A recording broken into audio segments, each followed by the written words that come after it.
Merci. Jacques Krabal pour le groupe 2RDP. Émérite.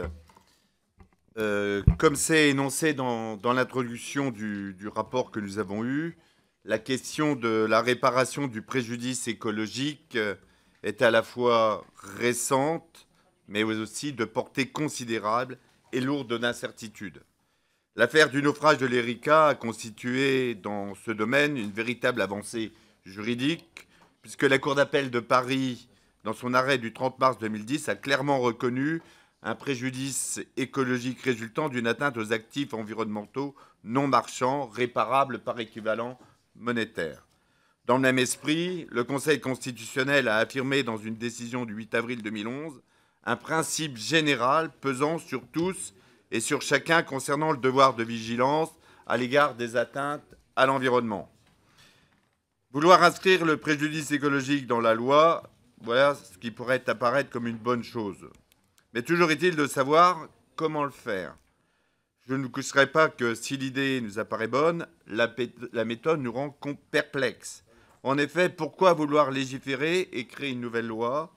Le Sénat a adopté un amendement visant à inscrire la notion de préjudice écologique dans le Code civil du 16 mai 2013, qui déclare que toute personne qui cause un dommage à l'environnement est tenue de la réparer et que la réparation s'effectue prioritairement en nature. Qu'en pensez-vous? Avec cette proposition et l'arrêt de la Cour de cassation dans l'affaire Erika, il nous semble que toutes les dispositions avaient été prises pour reconnaître le préjudice écologique. Un nouveau texte ne viendra-t-il pas affaiblir cet ensemble? Enfin, il existe également la directive 2004-35-CE du Parlement européen et du Conseil du 21 avril 2004 sur la responsabilité environnementale en ce qui concerne la prévention et la réparation des dommages environnementaux. Cette directive, je ne vais pas la reprendre, vous la connaissez mieux que moi, cette directive a été transposée dans le droit français à travers la loi du 1er août 2008 et son décret d'application 29 avril 2009. L'arsenal législatif ainsi rappelé vous semble-t-il trop limité et insuffisant?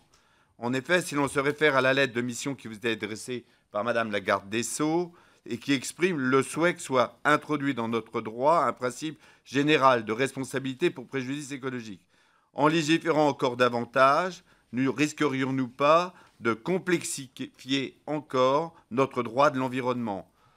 Au-delà de cette complexité supplémentaire, je voudrais revenir concernant le fonds de réparation environnementale que vous proposez à la page 50 du rapport, et au-delà des risques de siphonnage déjà évoqués, est-ce que vous pouvez nous dire est-ce qu'on aura la certitude que ces fonds iront à la réparation écologique? Et puis, se passera-t-il le jour où l'État sera jugé et reconnu coupable? N'y a-t-il pas conflit d'intérêts? On le voit bien avec le fonds Barnier concernant le financement des préventions des risques naturels. Les prises en charge par ce fonds sont compliquées et n'aboutissent pas toujours. Toujours sur ces mêmes sujets de réparation, il nous semble important de pouvoir les évaluer, ça a été dit. Ainsi, quelles sont les méthodes précises qui seront mises à disposition des parties et du juge pour l'évaluation du préjudice écologique? Comment évaluer la perte de valeur d'un service écosystémique?